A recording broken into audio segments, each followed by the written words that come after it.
የት ነው መማለድ ማስታረቅ የሚሆነው? መሰረታዊ ትርጉሙ መለመን ማለት ነው። ክርስቶስ አሁን ይለምናል አይለምንም እያልኩ ነው፣ ግን አስታራቂ ነው። አስታራቂማ እኮ እኛ ማስታራቂ ነው እንላለን። አስታራቂ አይደለም አላልንም። እኛ እየተነጋገርን ያለነው ክርስቶስ አሁን አይለምንም ነው። እኛም አይለምንም ብለን ነው ምናምነው። ታዲያ ለምንድን ነው አማላጅ ነው ብላችሁ የምትጠሩት? አማላጅኛ እኮ አላልንም። ጳውሎስ ነው ያለው፣ ዕብራውያን ጸሐፊ ነው ያለው። እንዴ መለመን ከሆነ አሁን መጀመሪያ ትርጉሙ ላይ እየተግባባን አይደል እንዴ? መለመን ከሆነ ለምን አማላጅ ትሰራላችሁ? እኛ አላልንም እያልኩ ነው። ጳውሎስ ነው እኮ ያለው። የግሪኩ የተጻፈው ቴክስት አማላጅ ብሎ ነው እኮ የጻፈው።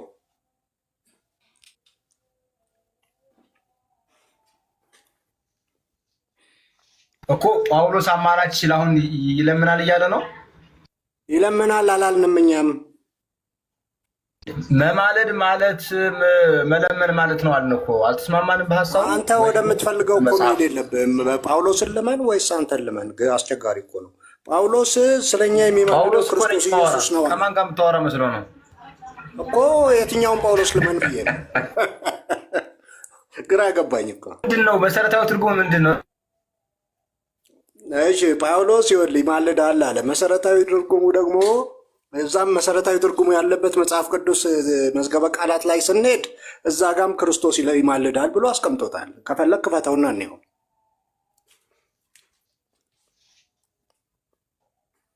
እኮ የክርስቶስ ምልጃን ልመና ነው ይለዋል።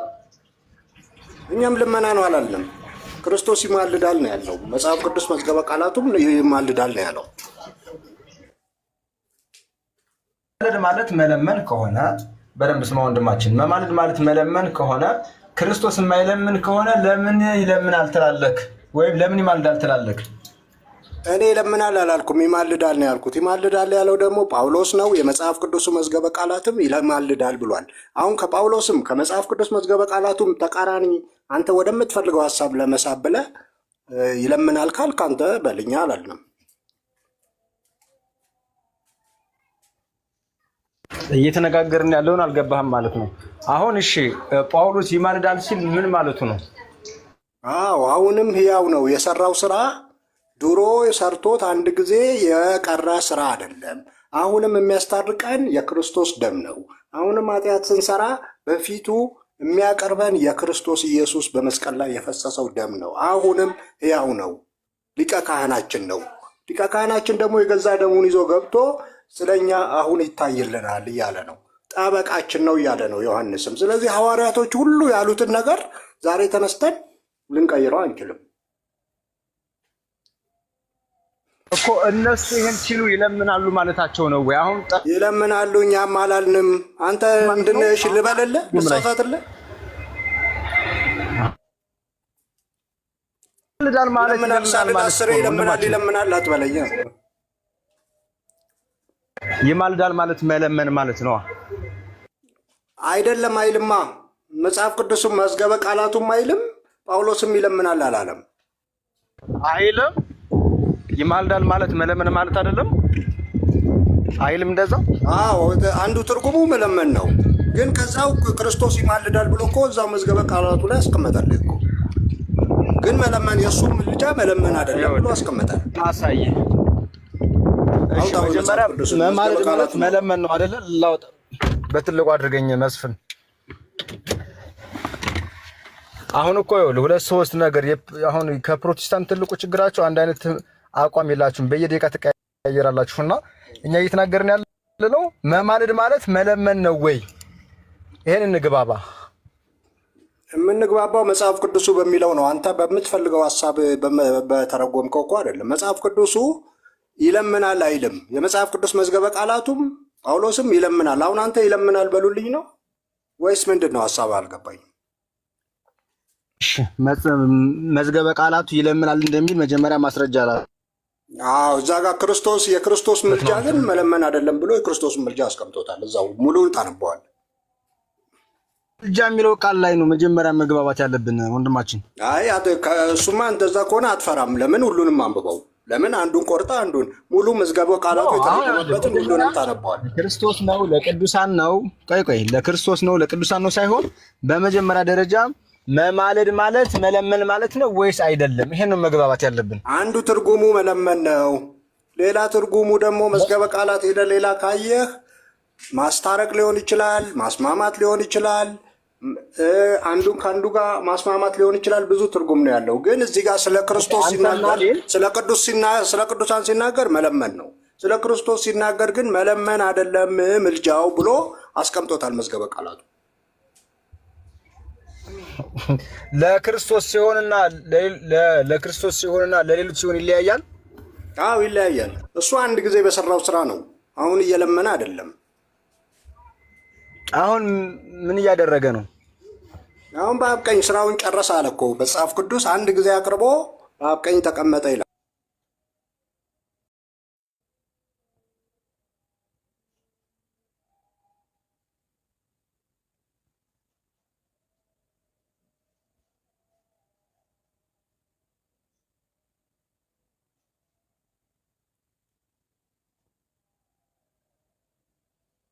ነው እንደ ሌሎቹ ፓስት አይደለም፣ ያለፈ አይደለም። እሱ ነው የኛ ነገር። በስጋው ምንድን ነው የሰራው? ደሙን አፈሰሰ፣ ስለኛም መካከለኛ ሆኖ አስታረቀን፣ ከእግዚአብሔር ጋር አቀረበን። እሱ ምልጃን ተሸከመ። በምልጃው ነው የታረቅነው፣ በሞቱ ነው ከክርስቶስ ጋር ከእግዚአብሔር ጋር የታረቅነው። በምንድን ነው? በምልጃው። ክርስቶስ ክርስቶስ የኛ ቤዛችንም ነው፣ አስታራቂያችንም ነው፣ አማላጃችንም ነው፣ ሁሉ ነገራችን ነው። የታረቅነው በምንድን ነው? በሞቱ ነው ወይስ በልመና? በምልጃን የታረቅነው ወይስ በሞት የታረቅነው? በፈሰሰው ደሙ በሞቱ የፈሰሰው ደም ነው ያስታረቀን ወይስ ልመና ነው ያስታረቀን? ለይልን ወንድማችን። ክርስቶስ በፈሰሰው ደሙ ነው የታረቅነው። በልመና አልታረቅንም አይደለ? ልመና ማን አለ? ልመናን አታምጣ እዚህ ውስጥ። ልመና እኮ በምልጃ አልታረቅንም። በምልጃ አልታረቅንም አይደል? አዎ። ክርስቶስ በስጋ ወራት ማልዷል አልማለደም? ይኸውልህ እኛ የታረቅነው በምንድን ነው? በሞቱ ነው ወይስ በምልጃው ነው? ይሄን መልስ። በሞቱ ነው የታረቅነው። ሞቱ ማለት ታዲያ ምልጃውም ማስታረቁም ሁሉም ነገር ነው እዛ ውስጥ ያለው። ምን ሁሉ ነገሩ እዛ ውስጥ ነው ያለው። የመስቀሉ ስራ ላይ ማስታረቅ አለበት፣ የደሙ መፍሰስ አለበት፣ መቤዠት አለበት። ሁሉ ነገር እዛ ነው ያለው። ሲሞትማ እኮ ደሙ ፈሰስ። ኧረ ተው እባካችሁ። አይደለም ዓላማው አላዋቂነት ነው የሚያስቀው። እኛ በጣም ግልጽ ጥያቄ ነው። አሁን አንተ ግድ ቅዱሳኑን ለማስገባት ፈልቅቀ ለማስገባት እየሞከርክ ነው። ግድ የለም። ስማ ቤል ስማ በደንብ ይኸውልህ፣ በሞቱ ከታረቅን በህይወቱ እንድናለን ነው የሚለው። ስለዚህ ያልን ያለ ነው አሁን የታረቅ ነው በምልጃ ነው ወይስ በሞት ነው? በሁሉም ነው አትልም። ምክንያቱም በስጋ ወራት ማልዷል። ጥቅሶችን ማየት ስለምንችል ሰይጣን ማልዷል። በስጋ ወራት በደንብ ማልዷል። ስለዚህ የዛን ጊዜ አንሶ ነበረ ከእግዚአብሔር። እንደዛ ማንም አላለም። አሁን ይኸውልህ ታዲያ ቆይ ከማለደ ያንሳል ብለህ ነበር አይደለ?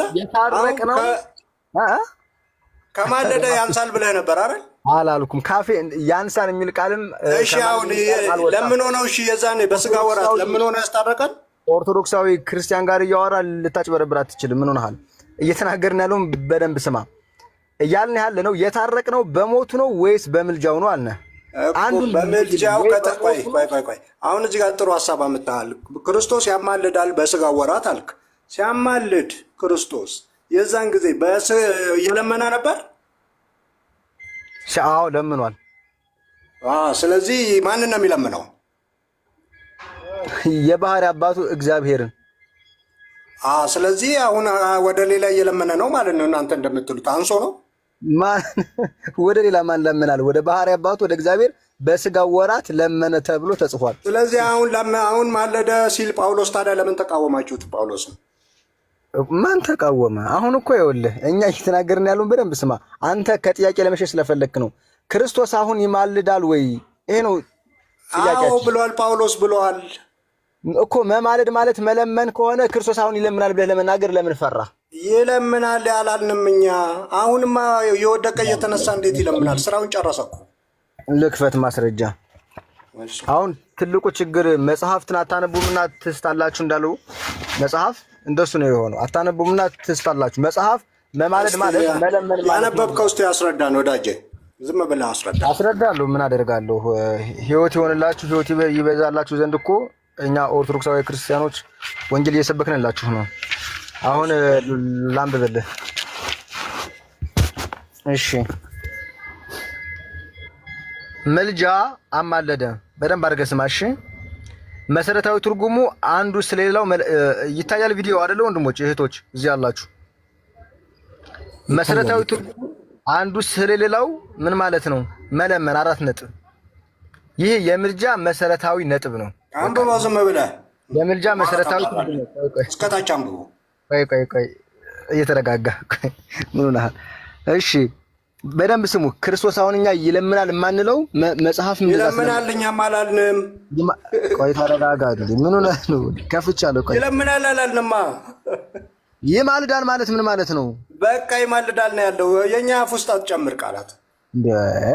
ይማልዳል ማለት መለመን ከሆነ መጽሐፉ ይለምናል አይለውም። ስማ አንተም አላልኩም ያልኩ። ይለምናል እኛም አላልንም። መጽሐፉም አይልም። እሱን አንብበው። ዝም ብለህ አንብበው ወደታች። እባክህ አላስነበበኝ አልከኛ። አንተ ለምን ትቆማለህ? ለምን ታብራራለህ? መጨረሻ ታብራራለህ። ረፍ ቆይ በመይውልህ ስማ። እኔ አንብቤ ልጨርስ። ስማ በመካከል እየገባ ስለሆነ ነው አሁን ማብራራው። እኛ ቃሉ ለክርስቶስ ሲነገርና ለሌላ አካል ሲነገር የተለያየ ትርጉም ይይዛል ያልነው ለዚህ ነው። አሁን መጀመሪያ እኔ እስካነብ እስክጨርስ ድረስ ታገሱ። እንደዚህ ይላል። መሰረታዊ ትርጉሙ አንዱ ስለሌላው መለመን ነው። 4 ነጥብ። እነ ሙሴ በምድር ላይ ሳሉ ስለ እስራኤል ማለዱ፣ ጸሎታቸው ተሰማ። ዘኍልቍ ምዕራፍ 14 ቁጥር 19 እስከ 20። ክርስቶስ ለደቀ መዛሙርት ለመነ። የሉቃስ ወንጌል ምዕራፍ 22 ቁጥር 32። ዕብራውያን መልእክት ምዕራፍ 5 ቁጥር 7 እስከ 10። ምእመናን ለሌሎች እንዲለምኑ ታዘዋል። ፊልጵስዩስ 4:6። አንደኛ ጢሞቴዎስ ምዕራፍ 2 ከ1 እስከ 2። ከዛ በደንብ ስሙ። ይሄ ብዙ ጊዜ የምናፍቃን የሚስቱበት ጥቅስ ስለሆነ ማለት ነው። ይሄኛው ጥቅስ ክርስቶስ ሊያማልድ ዘወትር በሕይወት ይኖራልና በእርሱም ወደ እግዚአብሔር የሚመጡትን ፈጽሞ ሊያድናቸው ይችላል። 4 ነጥብ። ከዛስ የእርሱ ምልጃ ግን በደንብ ስሙ ለክርስቶስ ሲሆን እንዴት እንደሚለየው ማለት ነው። የእርሱ ምልጃ ግን እንደ እኛ ልመና አይደለም። ምክንያቱም የእርሱ ምልጃ ምን አይደለም? ልመና አይደለም። ከላይ ምልጃ ማለት ልመና ነው ብለን መተናል። የእርሱ ምልጃ ግን ልመና አይደለም፣ እንደ እኛ ልመና አይደለም ካለ በኋላ ምክንያቱም አንድ ጊዜ ራሱን መስዋዕት አድርጎ በማቅረብ ለምእመናን ፍጹም ደህንነትን አስገኝቶላቸዋል። ለዘላለም ሕያው ሆኖ በሰማይና በምድር ስልጣን ሁሉ በመቀበል በአብ ቀኝ ተቀምጧል። የሮሜን መልእክት ምዕራፍ 8 ቁጥር 34፣ ዕብራውያን 7:25፣ አንደኛ የዮሐንስ መልእክት ምዕራፍ 2 ቁጥር 1። ከዛ ስለ መንፈስ ቅዱስ ይቀጥላል ማለት ነው። አሁን በደንብ ተመልከቱ። ምልጃ ምን ማለት ነው ብለናል? አንሳልኝ እንትኑን። ምልጃ ማለት መለመን ማለት ነው ብለናል። ክርስቶስን ይለምናል የማንልበት በልመናው ስላልሆነ ያዳነን፣ በሞት ስለሆነ ያዳነን። ለክርስቶስ ሲሆን ግን ልመና አይደለም አለ። ኦኬ የእርሱ ልመና አይደለም አለ። ስለዚህ ክርስቶስኛ አሁን አማላጅ ነው የማንልበት ትልቁ ምክንያት ምልጃ የሚለው መሰረታዊ ትርጉሙ ልመና ስለሆነ ነው። ክርስቶስ ደግሞ ለስም አጠራሩ ክብር ይግባውና አሁን አይለምንም። ይሄን ይመስላል ቤሊ። እሺ እኛም በቃ እኛ ያልነውና ያለው መጽሐፉ ምን አለ? ቆይ እኔ ላብራራ። ክርስቶስ ይማልዳል ሲባል ይለምናል እያለ አይደለም፣ ግን ይማልዳል ብሎ አስቀመጠው። ያንተ ያመጣው በራስ ቆንጨራ የት አለ እኮ አሳየን። ግን ይማልዳል የክርስቶስ ምልጃ አለ እኮ እንዴ። የክርስቶስ ምልጃ ልመና አይደለም አለ። አይደለም እኮ ነው የሚለው ታዲያ እንዴ እኮ ልመና አይደለም አለ እንጂ ምልጃ አይደለም አለ እንዴ።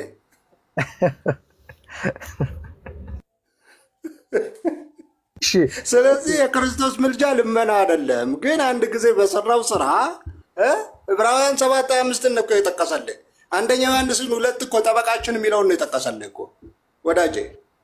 ስለዚህ አሁን በራስህ ባመጣው የክርስቶስ ምልጃ ተረጋገጠ ማለት ነው እኮ። ይኸውልህ አሁን እኮ እነዚህን ጥቅሶች እያነሳ ቅዱስ ጳውሎስ የእርሱ ልመና አይደለም እያለ ነው።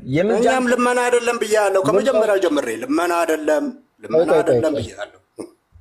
ቆይ ይኸውልህ አሁን እኛ እየተናገርን ያለውን አሁን ስናሳይህ ነው። አሁን በደንብ እየመጣህ ነው ወደኛ። ይሄ በጣም አሪፍ ነው። እኛ የምንፈልገው ይሄንን ነው። እኛ እየተናገርን ያለውን ግን ልመና ነው ያለ ፕሮቴስታንት ካለ አምጣው። እሱ ለክርስቶስ ኧረ ቆይ ጀግናው ቆይ ለክርስቶስ ሲሆን ልመና አይደለም። ምልጃ ግን መሰረታዊ ትርጉሙ ልመና ነው። ለክርስቶስ ሲሆን ልመና ያልሆነበት ምክንያት አንድ ጊዜ ራሱን መስዋዕት አድርጎ ስላቀረበ ያዳነን በምልጃው ስላልሆነ ያዳነን በሞት ስለሆነ የታረቅነው ከእግዚአብሔር ጋር የታረቅነው በሞት እንጂ በልመና አይደለም። ኦኬ ምናልባት በምልጃ ታርቀናል ብለህ የምታስብ ከሆነ ማስረጃ ልታሳየን ትችላለህ። ስለዚህ አሁን እዚህ ጋር የክርስቶስ ምልጃ ያለው መጽሐፉ ልክ ነው አይደል? የክርስቶስ ምልጃ ልመና አይደለም እኮ ነው ያለው እኮ። ልመና አይደለም፣ እኔም ልመና አይደለም፣ ግን የክርስቶስ ምልጃ ያለው ልክ ነው። ለዚህ እኮ ነው ክርስቶስ እንደማይለምን እራሱ በአንደበቱም ስለተናገረ። እኛማ እንደማይለምናል አላልንም። የክርስቶስ ምልጃ ያለውን ነው የምልህ። ወደ ሌላ ቦታ አትሂድ። እንዴ ምን ይላል እንዴ? ከፍተን እያስተማር ምልጃ ያለው ልክ ነው ወይ መጽሐፉ? የክርስቶስ ምልጃ ልመና አይደለም እያለ ነው እኮ። ልመና አይደለም ምልጃ የተባለው ግን ምልጃ ብሎ የጠቀሰው የክርስቶስ ምልጃ ያለው ትክክል ነው መጽሐፉ። ቆይ ምልጃ ማለት ምን ማለት ነው? እስኪ እያየህ እንኳን መልስ እያነበብክ። የክርስቶስ ምልጃ አለ እኮ ከስር። ቆይ ምልጃ ማለት ምን ማለት ነው? በቃ ተው ወዳጅ። ምልጃ ማለት ምን ማለት ነው? እያየህ እንኳን መልስ። ግድ የለህም። አይደለም የክርስቶስ ምልጃ መለመን አይደለም። ግን አሁን ክርስቶስ 7:25ን ጠቅሶ አሁን ሊያማልድ ዘወትር በሕይወት ይኖራል የሚለውን ጠቅሶ የክርስቶስ ምልጃ አለ። አንደኛ ዮሐንስ 2ን የጠቀሰልህ አሁን እንደው ዝም ብለህ ሌላ ማማላጆች ለማምጣት ነው ሁሉ የምትናገረው። ይኸውልህ አሁን አንተ ትልቁ ችግር ገብቶሃል አይደለ? አሁን እነዚህን ጥቅሶች ጠቅሷል ትላለህ። የጠቀሰው እኮ በአብ ቀኝ ተቀምጧል፣ አንድ ጊዜ ራሱን መስዋዕት አድርጎ ተቀምጧል ለሚለው ሐሳብ እኮ ነው። ማስረጃ እኮ ነው። ይኸውልህ እንደውም ደግሜ ላንብብልህ። ለምን መጽሐፍ ማንበብ እንደማትወድ አላውቅም። ስማ ምክንያቱም ሲያስረዳ የእርሱ ምልጃ ግን እንደኛ ልመና አይደለም አለ። ቆይ እሱ ጋር ቁም። የእሱ ምልጃ የሚለው የክርስቶስ ምልጃ ነው። እንደኛ ልመና አይደለም አለ። ቆይ የእርሱ ምልጃ ነው የማን ምልጃ ነው? አታስቁመኝ። ምክንያቱም ደግሞ ያስቀምጣል መጽሐፉ። ምክንያቱም ብሎ አንድ ጊዜ ራሱን መስዋዕት አድርጎ በማቅረብ በደንብ እንዲነበብ ዝቅ አድርገው አንድ ጊዜ ራሱን መስዋዕት አድርጎ በማቅረብ ለምእመናን ፍጹም ደህንነትን አስገኝቶላቸዋል።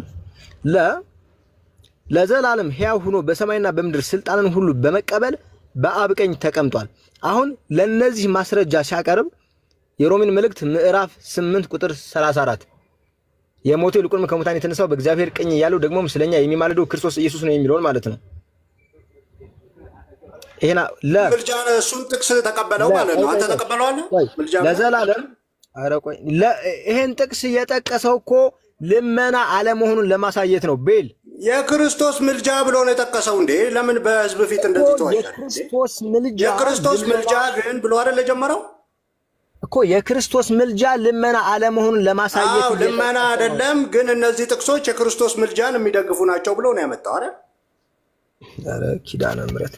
እሺ ቆይ አሁን እሺ የክርስቶስ አይደለም ለህሊና ታመን ለእግዚአብሔር ታመን ምን ለመሸናነፍ አይደለም። አታሸንፋል ብዬ ልሄድ እኮ እችላለሁ፣ ችግር የለውም። ክርስቶስ የሚማልደው እኔ አንተን ያስተማርኩ አዎ አንተ በጣም እውቀት በጣም አደገኛ ስለሆነ በጣም ጎበዝ ስለሆነ ክርስቶስ የሚማልደው ምኑን ነው? በዚህ ሰዓት መጽሐፉ ነው የሚለው እኮ። በማርያም ክፉ ነገር አትናገር። ይቅርታ አድርጉልኝ። ሁለት አይ አስተምርሃለሁ ምናምን እናከብርሃለን፣ እንወዳለን። ወይ አይ ልነግራችሁ ነው ለሁለታችሁ። ኤቢዬም በፍቅር የምታውቀውን ነገር ስጠን፣ ጳውልዬም በፍቅር ስጠን። ምንም ክፉ ነገር አይጠቅመን። በቃ እኔ አሁን የተረዳሁት ነገር እግዚአብሔር መሰክሬ ነው። ከፕሮቴስታንት ጋር የጎንዮሽ ንግግር አልፈልግም። በቃ መጽሐፍ ቅዱስ ላይ ትኩረት እናድርግ ቤልዬ በፍቅር። ምክንያቱም ነገ ምና እንማማራለን፣ ከነገ ወዲያ ምና እንማማራለን። የሚጠቅመን ነገር አሁን አንተ አንድ ቃል ስትናገረው እዚህ ቁጭ ያለን ሰው እየናቀን ነው የምንሄደው ሁላችንም። ስለዚህ እስቲ ራሳችንን እንቀይር። ወንጌሉ አይቀይረንም እንደ ይቀይረናል። ስለዚህ ይቅርታ አድርጉልኝ፣ አበዛው። ቀጥሉ ከይቅርታ ጋር በፍቅር ብቻ። መልካም እሺ። አሁን ለቤል አንድ ጥያቄ መጠየቅ እፈልጋለሁ። ክርስቶስ አሁን ይማልዳል ስትል ምን ማለት ነው? እንደው ሐሳባችሁን እንድንረዳው ንገረኝ እስኪ። እሺ አሁን ልክ የአሁኑ መጽሐፍ ያነበብከው ትርጉሙ እንዳለው ክርስቶስ አንድ ጊዜ መስቀል ላይ የሰራው ስራ ለእኛ ደህንነት አሁንም ሕያው ነው። አሁንም አንድ ሰው ለምሳሌ ወደ ክርስትና ቢመጣ በዛ በመስቀል ላይ በተሰራው ስራ ነው የሚድነው። አሁንም አንድ ክርስቲያን ኃጢአት ቢሰራ ወደ እግዚአብሔር የሚቀርበው በደሙ ነው፣ በክርስቶስ ደም ነው። ያ ደም ሕያው ነው። የክርስቶስ ምልጃ ከሌለ ሰው ኃጢአት ሰርቶ ተስፋ የለውም። የሆነ ስህተት ተሳስቶ ተስፋ የለውም። ስለዚህ መሰረታዊ ጉዳይ ነው። የክርስቶስ ምልጃ ከሌለ ደሙ ከንቱ ነው ማለት ነው። ድሮ አንድ ጊዜ ሰርቷል፣ በቃ ደሙ ከዛ በኋላ ኤክስፓየር አድርጓል የሚል ሀሳብ ነው የሚያመጣው። ትልቅ ምንፍቅና ነው የሚሆነው። ስለዚህ ነው በዓለም ላይ ያለ ክርስቶስን ምልጃ የማይቀበል ቤተክርስቲያን በዓለም ላይ የለም። ከግብፅ ኦርቶዶክስ ጀምሮ ሁሉም የክርስቶስን ምልጃ ይቀበላል። ስለዚህ መሰረታዊ ጉዳይ ስለሆነ ነው። ስለዚህ አሁን አንተ ምልጃን አነሳህና ከዛ የክርስቶስን ሞት ነው እያነሳ ያለው አይደለ? ምልጃን አነሳህ፣ ምልጃ ህልመና ነው። ከዛ የክርስቶስን ሞት አነሳ። የክርስቶስን ሞት ያልተቀበለች ኦርቶዶክሳዊት ቤተክርስቲያን የለችም። አሁን እኔ እየጠየኩ ምልጃ ብለህ ስትል ምን ማለት ነበር ያልኩ። አሁን በደንብ አድርገህ ስማኝ። ክርስቶስ ኢየሱስ አሁን የሚማልደው በምኑ ነው? አሁን ይማልዳል ብለህ የምትል ከሆነ ክርስቶስ አሁን የሚማልደው በምኑ ነው? ይሄን ንገረኝ። አጠር አድርገህ መልስልኝ። በዚህ ብለህ መልስ። በቃ በሰራው በፊት በሰራው ቀራንዮ ላይ በሰራው ስራ በዛ ህያው ስለሆነ ስራው አሁንም ያ በስራው ይማልዳል ማለት ነው። ቀራንዮ የሰራው ምልጃ ነው። አው ደሙን ያፈሰሰው ማለት ነው። ቀራንዮ ላይ የሰራው እኮ ምልጃ ማለት መለመን ነው አይደለ? አሁን ቀራንዮ ላይ የሰራው ስራ የክርስቶስ መለመን አይደለም ማለት እኮ መጽሐፍ ነው። ለክርስቶስ ሲሆን መለመን አይባልም። ቆይ ስማኝ። ቀራንዮ የሰራው ስራ የቤዛነት ስራ ነው የምልጃ ስራ ነው? ሁሉንም ነው የሰራው። የምልጃም የቤዛነትም ሁሉንም። አዎ፣ ምክንያቱም በስጋ ወራት አማለደ አይልም እንዴ? አስረጃ። በቃ በስጋው ወራት አማለደ። አሁን እያልኩ ያለሁት ቀራንዮ መስቀል ላይ ኢየሱስ ክርስቶስ ስለ ኃጢአታችን ስለ በደላችን እርቃኑን በመስቀል ላይ ሲሆን የምልጃን ስራ ነው የሰራው ወይስ የቤዛነትን ስራ ነው የሰራው? ሁሉንም ነው የሰራው። ሁሉንም ቤዛነት በለው ዋቴቨር ማዳን በለው የምልጃ በለው ሁሉንም ስራ ጨርሷል። ቤዛነት ማለት ምን ማለት ነው? ቤዛነት ምን ማለት ነው? ቤዛ ማለት መቤዠት ማለት ነው። መቤዠት ማለት ከአንድ ቦታ አሁን አንድ ነገር ለምሳሌ ተቤዠ ሲባል ምንድን ነው? ከገዛን የሌለ የተገዛችሁት በብርና በወርቅ አይደለም፣ በምንድን ነው? በክርስቶስ ኢየሱስ ደም ነው ይላል አይደለ? መቤዠት ማለት መግዛት ማለት ነው። አዎ፣ ምን ማለት ነው? የት ነው ያለው? አንተ ንገረኝ እስቲ ወዳጅ። ቤዛነት ማለት ምትክ ማለት ነው። እሺ፣ ምትክ ማለት ነው። መቤዠት ነው ያልኩህ። መቤዠት አንድን ሰው ተቤዠኸው ማለት ምን ማለት ነው እኮ? ለምሳሌ ቦዔዝ የአቤሜሌክን ቤተሰብ ተቤዥቷል አይደል? እነ ኑኃሚንን ተቤዥቷል አይደል? እሺ፣ ምን ማለት ነው? መቤዠት ማለት እኮ ስማ፣ ይኸውልህ አሁን አንተ ቤዛ ማለት ብለህ መግዛት ማለት እሱ በዋጋ ተገዝታችሁ መቤዠት ነው ያልከኝ። ቤዛነት ተቤዠን ይላል እኮ። ተቤዥን ማለት ቤዛ ማለት የተገዛችሁት በወርቅና በብር አይደለም በክርስቶስ ደም ነው አይልም መጽሐፍ? ቤዛ ማለት ምን ማለት ነው? የተገዛችሁት በክርስቶስ ደም ነው ይላል አይልም? ኧረ እኛ እንደሱ አይልም አላልንም እኮ። በቃ ስለዚህ የተገዛችሁት ስል ታዲያ ስህተት ነው ለምን አልከኝ? በዋጋ ተገዝታችኋልና የራሳችሁ አይደላችሁም ተብሎ ተጽፏል።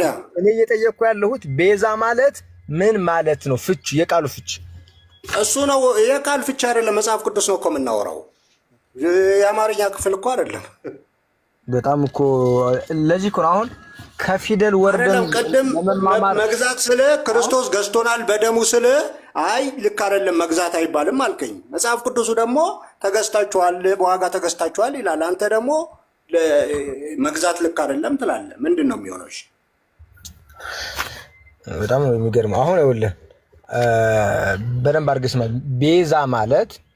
ቤዛ ማለት ምትክ ማለት ነው። ለምሳሌ ክርስቶስ ኢየሱስ ቤዛችን ነው ስንል ክርስቶስ ኢየሱስ ዳግማዊ አዳም ነው፣ ሁለተኛው አዳም ነው ክርስቶስ ኢየሱስ።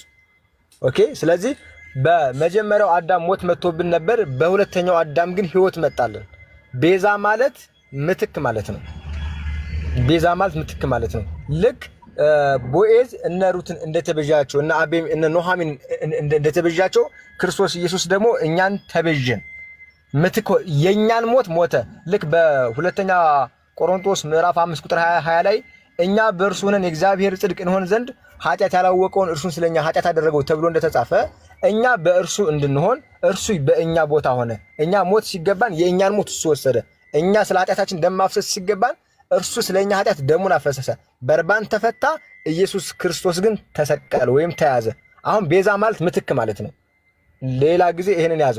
አሁን ክርስቶስ ኢየሱስ መስቀል ላይ የሰራው የቤዛነት ስራ ከሆነ የምትክነት ስራ ነው። ይሄን ሊያግባባን ይችላል? አዎ መጽሐፍ ቅዱስን ስናይ ሁሉንም ቤዛ ያልከውም ትክክል ነው፣ ገዛን ያለውም ትክክል ነው፣ በዋጋ ተገዝታችኋል የሚለው በደሙ ነው የተገዛችሁት የሚለውም ትክክል ነው። ክርስቶስ አዳኛችን ነው የሚለውም ትክክል ነው። ክርስቶስ አምላካችን ነው። ክርስቶስ አማላጃችን ነው። ክርስቶስ ሁሉ ነው፣ በሁሉ ነው። አንተ በአይምሮህ ወስነኸው ይሄንስ ሊሆን አይችልም፣ ይሄን ይሆናል፣ ይሄን አይሆንም እያልክ እንትን የፈጠርን ልንሄድ አንችልም በአይምሮአችን። ክርስቶስ ሁሉ በሁሉ ነው። አሁን እኔ ሆነ እንደ ሙስሊሞቹ እንዴት ሰው ይሆናል እያልክ ልትከራከረኝ ነው ማለት ነው። አማላጅ ነው ስል ግራ ከገባ እንዴት ሰው ሊሆን ይችላል እያልክ ቆይ አሁን በእኛ ቤተክርስቲያን አሁን አንተ አሁን ጭፍልቅልቅ አድርገህ እያወራህ ነው። በጣም ለይተን በልተን ነው የምናስተምረው። ምናልባት የትምህርት እንትናችሁ እጥረት ካለበት አላውቅም። እኛ ለማንኛውም ቤዛ ነው ስንል ምትካችን ነው እያልን ነው። በሞቱ ሞትን የገደለ ጥልን በመስቀሉ ስለገደለ ምትክ ሆነልን። የመጀመሪያው አዳም ሞት አመጣብን፣ ዳግማዊው አዳም ወይም ሁለተኛው አዳም ግን ህይወትን ሰጠን እያልን ነው። አሁን እኛ የታረቅነው ከእግዚአብሔር ጋር የታረቅነው ወደድንም ጠላንም በምልጃ አሊያም በልመና አይደለም። በስጋው ወራት የሉቃስ ወንጌል ምዕራፍ 22 ቁጥር 32 ጀምራችሁ ስትመለከቱ ሰይጣን እንደ ስንዴ ሊያበጥራችሁ አጥብቆ ፈለገ፣ እኔ ግን እምነት እንዳይጠፋ ስለ እናንተ ማለድኩ ተብሎ ተጽፏል። እምነት እንዳይጠፋ እኛ እያልን ያለነው ክርስቶስ ኢየሱስ ያስታረቀን በሞቱ ነው። ማስረጃ ከተፈለገ የሮሜን መልእክት ምዕራፍ 5 ቁጥር 9 ስንመለከት በሞቱ ከታረቅን በህይወቱ እንድናለን ይላል። ግልጽ በሆነ መንገድ ግን ሁለተኛ ቆሮንቶስ ምዕራፍ 5 ከቁጥር 17 ጀምሮ እንግዲህ አሮጌው ነገር ሁሉ አልፏል፣ ሁሉም አዲስ ሆኗል ካለ በኋላ ቃል በቃል ምን ይላል? ከራሱ ጋር አስታረቀን። እግዚአብሔርም በክርስቶስ ነው ዓለምን ይታረቅ ነበር፣ በደላቸውንም አይቆጥርባቸውም ነበር። ክርስቶስ መስቀል ላይ ሲሆን እግዚአብሔር በክርስቶስ ነው ከእኛ ጋር ታረቀ። ክርስቶስ ከራሱ ጋር አስታረቀን። ይህ የመጽሐፍ ቅዱስ የማይናወጥ ትምህርት ነው። አሁን ክርስቶስ ኢየሱስ አይማልድም ብለን ስንል ምን እያልን ነው? መልጃ የሚለው መሰረታዊ ትርጉሙ ልመና ስለሆነ ክርስቶስ ኢየሱስ ደግሞ በስጋው ወራት ለሐዋርያት ሲያስተምር በዮሐንስ ወንጌል ምዕራፍ 16 ቁጥር 25 እና 26 ላይ እኔ እንግዲህ ስለ እናንተ አብን የምለምን አይምሰላችሁ፣ ከአብ እንደመጣው ስላመናችሁ በስሜ ለምኑ ያደርግላችኋል አለ። አሁን በስሙ እንለምናለን እንጂ ክርስቶስ ኢየሱስ አሁን ስለኛ አብን የሚለምን አይደለም።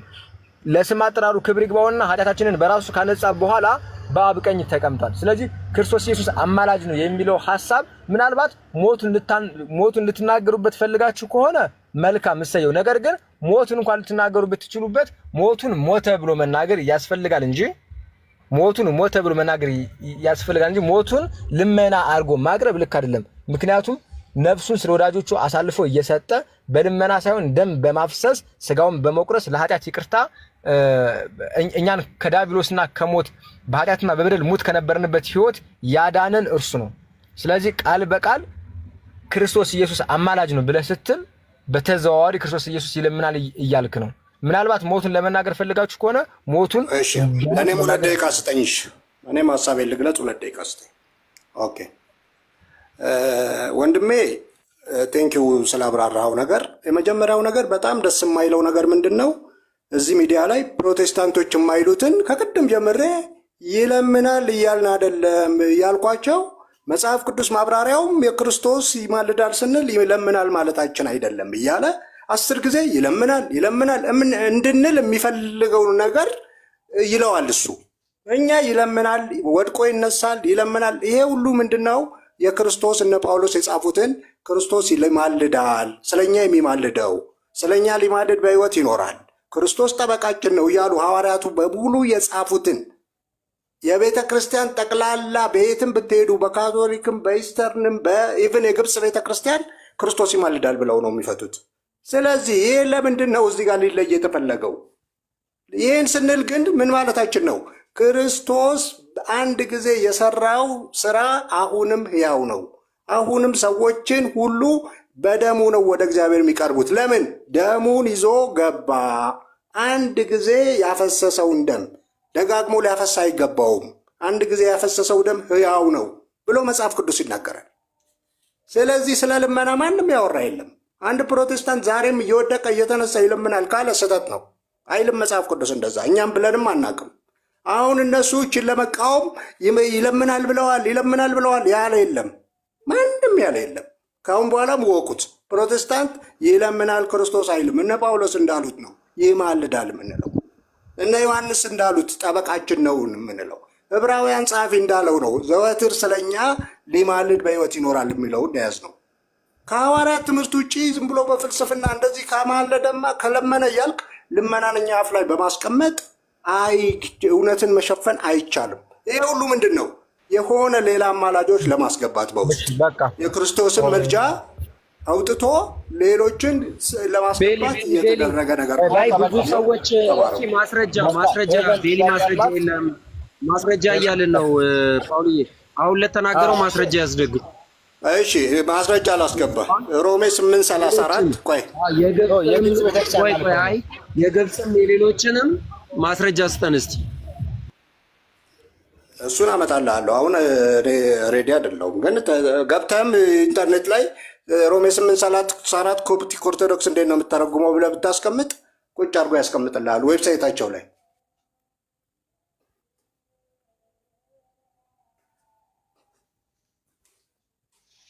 አይ ፓውሊ ቀጥሎ። አይ ነው የማይገናኝ ነገር ስላገናኘን ነው። ለእኔ ብለህ ሳይሆን ግባ፣ ከዚህ ስትወጣ ዌብሳይት ላይ ግባና ግብፅ ኦርቶዶክስ 8:34 ምን ብላ እንደምትፈታ። አይ ከፓውሊ ጋር ጨርስ። ማስረጃ ሳይኖርህ ስለሆነ እያወራ ያለው ለውይይት ስትገባ በተቻለ መጠን ዶክመንቶችን ይዘህ ግባ። እሺ ምናልባት ግን ሄቨን ልጠይቅ እያለች ስለሆነ የሄቨንን ጥያቄ እናስቀድማት። ለቤል ልጠይቀው ብላ ሄቨን ኦርቶዶክስ ሆነች እንዴ? ቆይ ቤልዬ መረዳት አለብኝ። ሰላም ብያለሁ ሁላችሁንም። እሺ ሰላም ነሽ ብዬ ቤሊ ግዴታ ኦርቶዶክስ መሆን አለብኝ አንድ ጥያቄ ለመጠየቅ? ኦኬ አይ ኦርቶዶክስ ጋር ስላው እያወራን ስለሆነ ነው። ምንድነው አሁን? እሺ ጥያቄው ምን መሰለህ ቤልዬ፣ አሁን አንተ መጀመሪያ በየቤቱ ከኦርቶዶክስ ጋር የምትሆኚው አንቺ በምን ትገናኛላችሁ? እነሱ የሥላሴ አማኝ አንቺ ያውቃሉ እኮ ቤሊ ያውቃሉ። አይዞክ ማለቴ አይደለም። በምንድን ነው ግንኙነታችሁ ነው? ሆነ እስከዛሬ ያልገባኝ በምንም በዚህ ቲክቶክ ነው ግንኙነታችን፣ ሌላ ምንም ግንኙነት የለንም። እዚህ ነው። ስለዚህ ነው አሁን ከኦርቶዶክሶች ጋር ነው እያወራ ያለሁት። አሁን አንቺ ሌላ ጊዜ ከወንልጅሰስ ጋር ስናወራ ከወንልጅሰስ ጋር ስናወራ የዛን ጊዜ እናወራለን። አሁን ኦርቶዶክሶች እኔ መዳን አያስፈልገኝም። ጥያቄ እኮ ነው ያለኝ ለአንተ። ኦርቶዶክሶች መሀል አይ በተንኮል እኮ አይዳንም እና ያወራኸው እውነት ነው። እስቲ እውነት ከሆነ ከኦርቶዶክሶች ጋር ነው የማወራው። አንቺ መጀመሪያ በስላሴ መኝ ልጠይቅህና አንተ የነገርካቸው እውነት ከሆነ እንሰማለን። መጀመሪያ በስላሴ መኝ ማይኩን ያዝን ልጠይቃቸው፣ ችግር የለም እሱን ትነግረኛለህ። አሁን አንተንም አሁን እኔ መስፍን ለመስፍን ስማኝ፣ እነሱ ገና ለገና እናንተ በቃ ድርቅና የቅዱሳንን ምልጃ ከኢየሱስ ጋር እኩል ነው እያሉ ስለሚያስቡ ማለት ነው የማይገናኝ ነገር እናንተ የማትሉትን እያሉ አንቺ በስላሴ ብታምኛ እጅ አይቀልም። መጀመሪያ ምን አለበት ማይኩን ያዘው። እኔ አንተ ማለት እነሱን ለመምከር በስላሴ ብታምኛ አይሻልም ወይ? ማፈን አትችልም እኮ ቤል። መስፍን ከፈቀድላት ዝም ካለ መስፍን ዝም ካለ ያዳመጣችሁኝ። ከኦርቶዶክስ ውጪ ፕሮቴስታንትን በስላሴ አያምንም። ለኔ የፈለገ ሰው ከኔ ጋር መወያየት ይችላል። በስላሴ ቤሊም አታምንም። አስፈላጊ ከሆነ ማለት ነው እጠይቃለሁ። አይ ኦርቶዶክስ ደግሞ ታምናላችሁ ብላ መጽሐፍ ቅዱስ አብረን ነው እንግዲህ መጽሐፍ ቅዱስ ማህበር ያለ ነው። አንተ ከጳጳሳችሁ ትበልጣለህ። ቆይ እሱ ጋር አይደለም። አሁን እኔ ለኔ አንተም አታምንም እሷም አታምንም፣ ችግር የለውም። ግን አንተ ከጳጳሳቱ ትበልጣለህ ወይ መስፍኔ? ባንነቃቀፍ አዳምጤ፣ ባንነቃቀፍ። አሁን አንተ እሷን ማጥላላት አይደለም። ጥያቄዋን ከተቀበልክ እህቴ ይቀበልሻል። በስላሴ ያምኑ ማለት ጉዳይ የሃይማኖት ጉባኤ የእናንተ ጳጳሳት ናቸው። አሁን አንተ ያምናለች ብለህ ነው እንደዛ የምትለው? ቤልዬ እያዳመጥከኝ፣ አሁን በፍቅር ሁለታችሁ እንድታወሩ እኔ ላወራህ አይደለም፣ ችግር የለውም። በስላሴ ከኦርቶዶክስ ውጪ ያመነ የለም ብዬ ነው የማምነው። የራሴን ነው የምነግርህ ነው። ምክንያቱም ቲክቶክ ላይ ስንቆይ ማናችሁም የስላሴን አስተምሮ አታውቁትም። ስለዚህ አሁን ወደዛ መግባት አልፈልግም። ለኔ እሷም አንተም ፕሮቴስታንት ናችሁ። ስለዚህ አሁን የእሷን ጥያቄ መቀበል ከፈለክ ያንተ ቀና ምላሽ ይጠይቃል። ልቀበላት እችላለሁ፣ ግን ኦርቶዶክስ ቤልዬ አንዴ ሚውት አድርግና አዳምጠኝ። እኔ ረዥም አላወራም። ያንተው ነው ሰዓቱ፣ የእሷ ነው። እኔ መሀላችሁ ልገባ ፈልጌ አይደለም። ስለዚህ ያንተ ቀና ምልከታ፣ ያንተ ቀና መልስ ያስፈልጋል። የምትቀበላት ከሆነ የሄቨንን እህት ነች፣ ለእኔም እህቴ ነች። አሁን በቀረበው ሀሳብ ላይ የምጠይቀህን መልስላት። አይ የእሷ ጥያቄ አልፈልግም ማለት መብት ነው። ከዛ በተረፈ ስለ ኦርቶዶክስ ሳይሆን ሁለታችሁ እያወራችሁ ነው። እኛን ትወን። ጥያቄ ያላት እሷ ነች፣ ፕሮቴስታንት ነች፣ አንተም ፕሮቴስታንት ነው። ለእኔ ምንም ልዩነት የላችሁ። እኔ በራሷ ከመጣች ይኸውልህ ጥያቄዋን እቀበላት ነበር፣ ግን በኦርቶዶክስ ታካ ቅዱሳንን ታምናለች ወይ? ስማኛ፣ ራሷን ጥያቄ መልስላት። ኦርቶዶክስን አትጥሩ እዚህ አንተም እሷም። በቃ እኛ ኦርቶዶክሶች እንለያለን። አንድ ሃይማኖት ላይ ነው ያለን። ኦርቶዶክስን እየጠራች አልነበር እንዴ? ይኸውልህ እሷ የተናገረችው ስለ ኦርቶዶክስ አይደለም፣ ስለ ቅዱሳን። ኦርቶዶክስ አላለች። የቅዱሳን ምልጃ የሚያምነው እሷ ታምናለች? ኦርቶዶክስ አንዴ አንቺ ታምኛለሽ? የቅዱሳን ምልጃ ትደግምላለች። ስለ ኦርቶዶክስ አላወራች። እሺ ቤሊ አትረብሽ እስቲ። የቅዱሳንን ምልጃ ከኢየሱስ ክርስቶስ እኩል ሊያረጉት ፈልገው አለች። እራሷ ትናገር። እንደውም ለእሷ እድሉን እንስጣት። ኤቨን ተናገር። ስለ ኦርቶዶክስ አላወራች። አሁን እሷ ባለችበት እኛም መግለጫ አንሰጥም። በቃ መመለስ ካልፈለገ አልመልስም ይበል። እሷ ሙሉ ሰው ናት። የራሷን ሀሳብ ታስቀምጥ። ቀጥ ይሄበል። ቴንክ ዩ ቤት። እኔ እምቢ ልጠይቅ ስለው እምቢ ስላለኝ ነው ወደዛ ሄድኩት። አሁን ቤሊ ግን ከፈቀደ ጥያቄው የሚቀበለኝ ከሆነ ጥያቄውን አቀርባለሁ፣ አለዚያ ደግሞ ከኦርቶዶክሳውያን ጋር ወያያለሁ። ግን ቤሊ ግን ስትናገር ስለሰማሁህ ኢየሱስ ክርስቶስ አማላጅ አይደለም ነው ያልከው። አሁን ምን እያልክ ነው? ቆይ አማላጅ ማለት መውደቅ መነሳት ካልሆነ መለመን ካልሆነ ብለህ አይደለም አልከው። ከገባ ትርጉሙ ገብቶናል። ኢየሱስ አማላጅ ነው። አሁን መጀመሪያ አዎ በለኝ። ከሆነ አዎ፣ ካልሆነ አይደለም በለኝ። አዎ መጽሐፍ ቅዱሳዊ ነው እኮ። ኢየሱስ አሁን አማላጅክ ነው? አዎ ጳውሎስ ይላል። ኦኬ፣ ከማን ጋር ነው የሚያማልድክ? አንቺ አብ ወልድ መንፈስ ቅዱስ ስለማታምኝ ነው እቴ። እኔ ምንም አልመን ተው፣ ችግር የለውም ስለኔ። እኔ ግን አንተ ምን አልከኝ? መጀመሪያ ታምኛለሽ አብ ወልድ መንፈስ ቅዱስ? የአንተ ተራ ደቂቃ ሲሰጥ ትጠይቀኛለህ፣ እመልስልሃለሁ። አይደለም አብ ወልድ መንፈስ ቅዱስ ታምኛለሽ አታምኝም? እኔ አምናለሁ። ታምኛለሽ? በስላሴ ታምኛለሽ? ኦኬ፣ አሁን እኔ ልጠይቅህ፣ በስላሴ ታምኛለሽ ወይ? አላምንም። ይኸውልህ መስራት። ስለዚህ ጥያቄ ወደ ማንም ቢለውን ተይዋ። ታዲያ የማታምኚ ከሆነ አንቺ አሁን ስለ ክርስቶስ መጀመሪያ እኔ ምንም አልመንም። እኔ ድንጋይም ለኔ አይደለም። ስለዚህ አንተ ኢየሱስ ስለዚህ መጀመሪያ በስላሴ ማመን ነው የሚጠበቅብሽ። አሁን እኛ የምናወራው በስላሴ ከሚያምኑ ጋር። የሚገርመኝ እኮ ፕሮቴስታንቶች ራሳችሁን ልክ እንደ ስላሴ አማኝ ዘብታወሩ እኮ ነው። ወይ አድምጥ ወይ አንቺ ታምኛለሽ አታምኚ? የማታምኚ ከሆነ ዝም ብለሽ በቃ ነው። አንዴ ማይኬን ያዝ ልናገር ቤሊ። በቃ አልመልስም ካልክ አልመልስም በል። መልሳለሁ ካልክ ግን ቀላል ነው። ኢየሱስ ብቻ አምላክ። በስላሴ ካላመንሽ አይገባሽም ብዬ እኮ ነው። ባስረዳሽም አይገባሽም። ቆይ ለምን እንዴት አይነት ዲሲፕሊን ነው ያለው? ለምንድን ነው ጠይቂኝ አልካት? ለመመለስ ከሆነ መልስላት እንዴ። እኔ ምንም ለምን ጠይቂኝ አልኳት? እኔ እኮ ወደ አንተ አዎ ኢየሱስ ጌታ ነው። ኢየሱስ አምላክ ነው። ኦርቶዶክስን ወክላ ትከራከራለች። ኦርቶዶክስ ጋር ምን አገናኘሽ? ኦርቶዶክሳውያን ራሳቸውን የቻሉ የበቁ ናቸው። አይዟችሁ። ታዲያ ለምን ገባሽ አሁን? አይዟችሁ እናንተ ዝም ብላችሁ ክሌም ለምን ገባሽ አሁን? ልጠይቅህ አንተን አይደለም። ምን ትጠይቅኛለሽ? ከነሱ ጋር ለምን ገባሽ? እኔ ልጠይቅህ አንተን የገባሁት እዚህ አይደለም። ለምን ገባሽ? ከኦርቶዶክስ ጋር ተያብረሽ አይሰማም። እሱ በስላሴ የሚያምኑ አንቺ ማታም መማር መብቷ አይደል? መማር መብቷ ነው፣ ግን እነሱን ወክላ መጠየቅ አትችልማ። በየቦታው ደግሞ የእግዚአብሔርን ቃል ደግሞ ስትጠይቅ በምታውቀው መሰረት ማስረዳት ነው። ስህተት ካለበት አይደለም። ይኸውልህ አንተ የእሷ ተንኮል ስላልገባ ነው። በየቤቷ ትገባና የማታምንበትን የስላሴ ትምህርት እነሱ መስመን የአንድ ነገር ልናገርና ማይኬል ልዝጋ። ተንኮል አትበላት። በአንድ ጊዜ ሄቨን ትቀጥያለሽ። አሁን ተንኮል ምናምን ያልክ እንደ አንተ ስለማታውቃት ነው። በየቦታው ትገባና ኦርቶዶክስ መስላ የኦርቶዶክስ ደጋፊ መስላ ነው የምትቀመጠው ነው። አንድ ሰው ለምሳሌ እኔም ብትጠይቀኝ እግዚአብሔር በሚያውቀው ምንም ትመን እኔ የኔ ሃይማኖት ትክክል ነው ብዬ ስለማምን ምንም መልስላት ነበር። አሁን አንተ ጠይቅኝ ችግር የለውም አልካት። ከጠየቀች በኋላ ጥያቄው ሲከብድህ አንቺ በስላሴ ታምኛለሽ አትጠይቃት። ይኸውልህ በቃ አሁን አንድ ሆናችሁ መንፈሳችሁ አንድ ስለሆነ እኮ ነው ወዳጄ።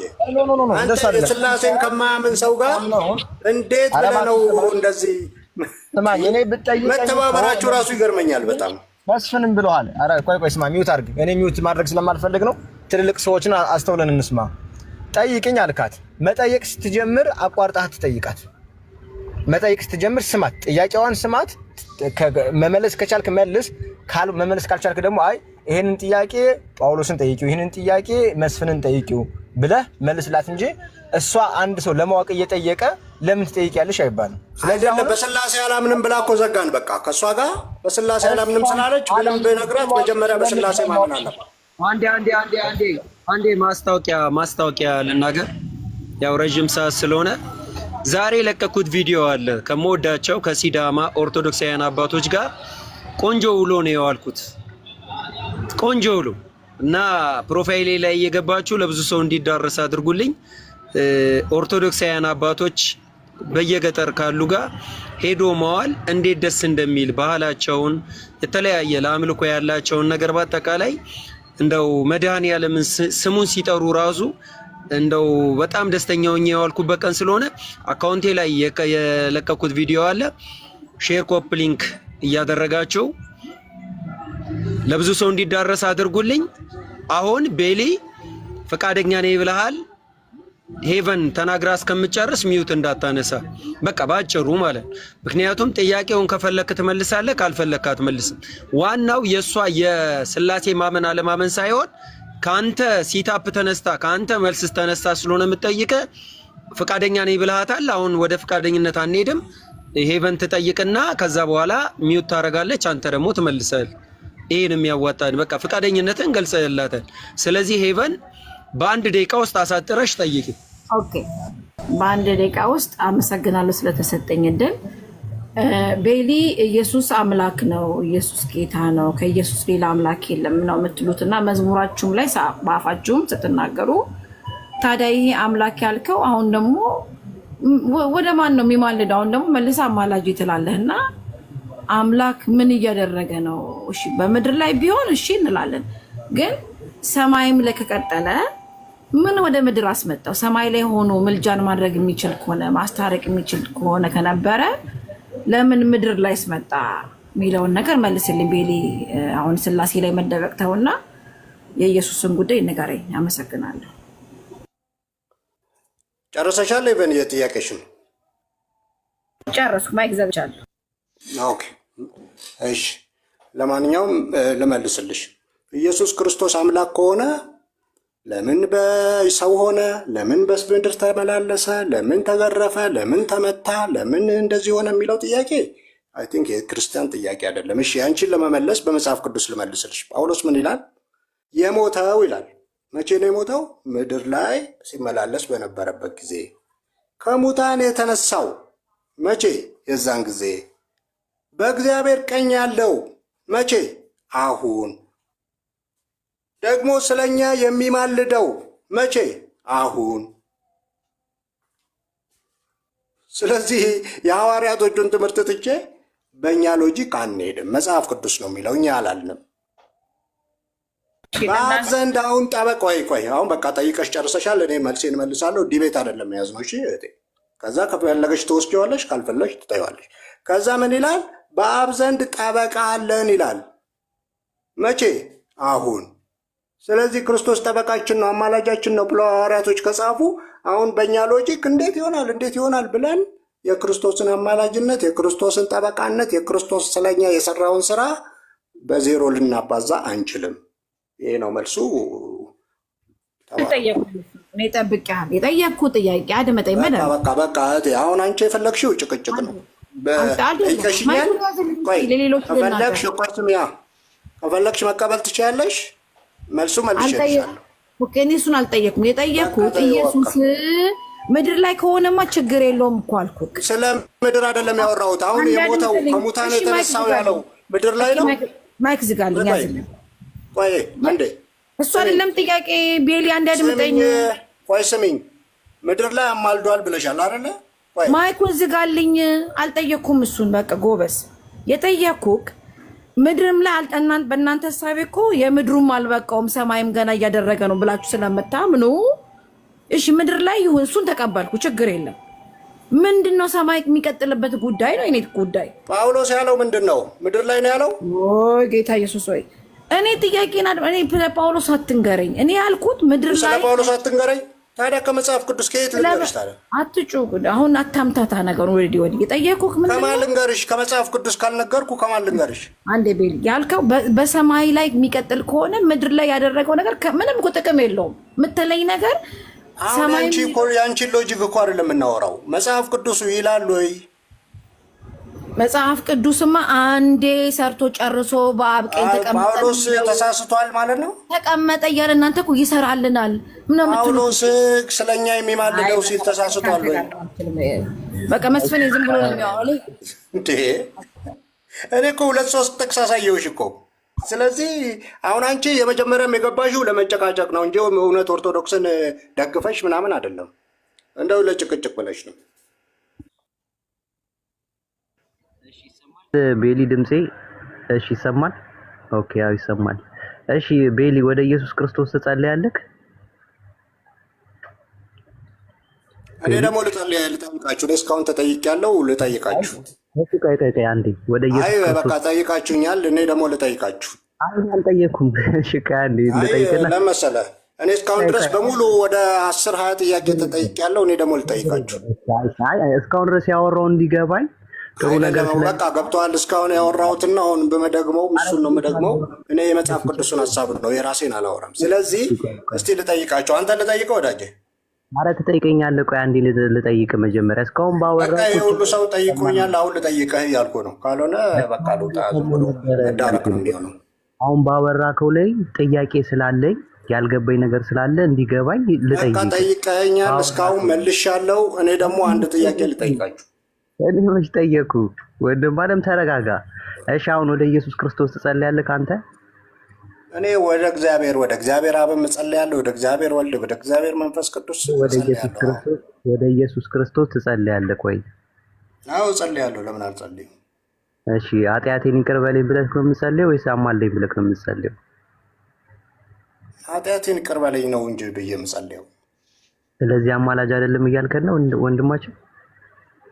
አሁን እኮ የአይለምንም ብለን ስንት ጊዜ ቅድም ተነጋገርን። አልተነጋገርንም? አልነበርክም እኮ? አማላጅ አይደለም እኮ አማልደኝ ብለህ ነው። አማላጅ በሰራው ስራ በደሙ ነው ተባልን ባባልን እኮ ወዳጄ። በቃ አሁን ካልነበርክ ተረጋጋና ካልነበርክ ተወው ወዳጄ። ቆይ አሁን እኔ የጠየኩ ጥያቄ ወደ ኢየሱስ ክርስቶስ ጸሎትን ታቀርባለህ ወይስ ስትብዬ ስጠይቅ አዎ አቀርባለሁ አልከኝ።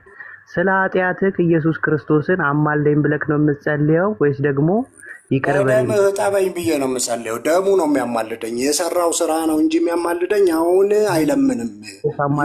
የተነሳ ለእኔ ጸልይልኝ ለምንልኝ የሚባል ጸሎት የለም። እኛ አሁን እየወደቀ አልጠየኩም። የጠየቁ ጥያቄ አሁንም በደንብ አሁን ወዳጄ አንተ አሁን ለመማማር ሳይሆን ዝም ብሎ ለመዳረቅ ነው የፈለገው። አረ ለመዳረቅ አይደለም። ፕሊዝ ስማኝ። አሁን ኢየሱስ ክርስቶስ እኔ ልጠይቅህ። እሺ አሁን እመልስልሃለሁ። እኔ ልጠይቅህ። ኢየሱስ ክርስቶስ አማላጅ ነው ትል የለ እንዴ ቤሊ? አትልም ወይስ ኦርቶዶክስ ነው? አሁን ልጠይቅህ ወዳጄ።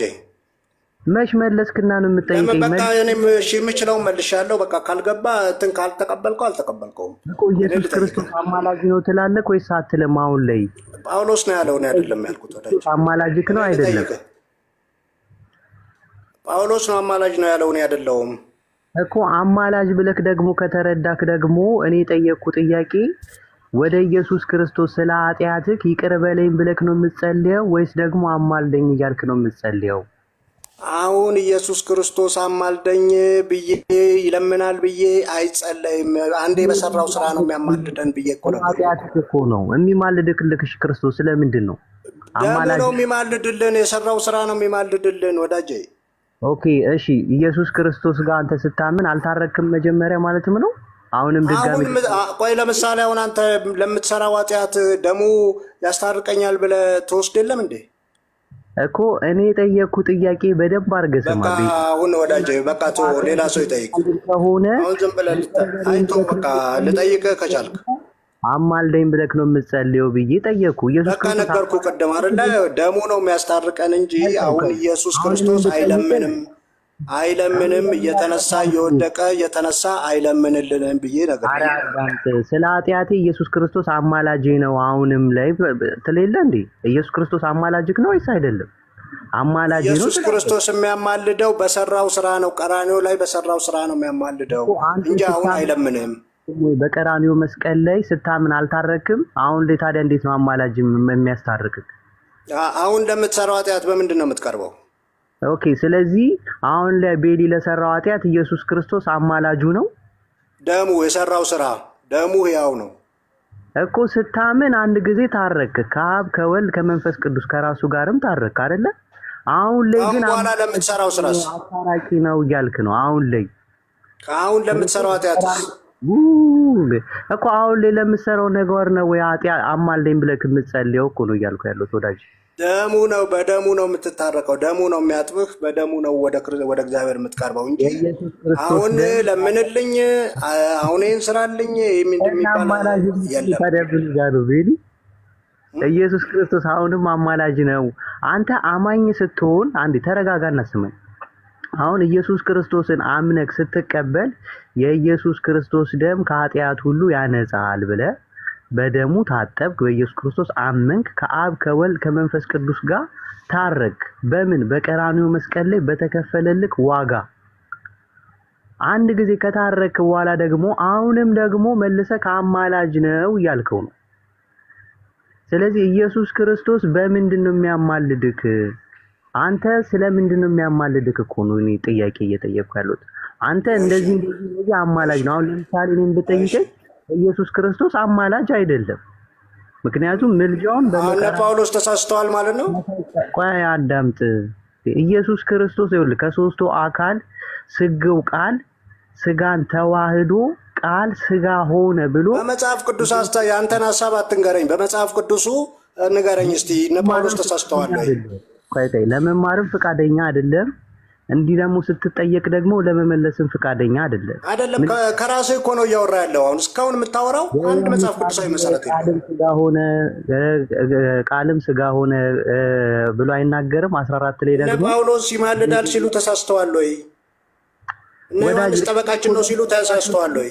ወዳጅ ይኸውልህ የመጀመሪያውን መንፈስ ቅዱስም በመቃተት ይማልዳል ብሎ ይናገራል። መንፈስ ቅዱስ ወደ ማን ነው? ልክ ነው። እሱስ ተሳስተዋል። ወደ ማን ነው የሚማልደው መንፈስ ቅዱስ? ቃሉን መጀመሪያ እናውራ። ተሳስተዋል ወይ? ወዳጄ እነሱ የተረዱበት መንገድና መጽሐፍ ቅዱስ ያሉበት መንገድና አንተ የምትረዳበት መንገድ አንድ አይነት አይደለም ነው እያልኩ ያሉት። ኢየሱስ ክርስቶስ አንድ ጊዜ በቀራንዮ መስቀል ላይ ምን ብሏል? ፈጽሟል። ኢየሱስ ክርስቶስ በምልጃ ሳይሆን ያዳነን ዕብራውያን 5:7 ላይ በስጋ ወራት ከብርቱ ጩኸትና ከእንባ ጋር ምልጃን አቀረበ ብሎ ይናገራል።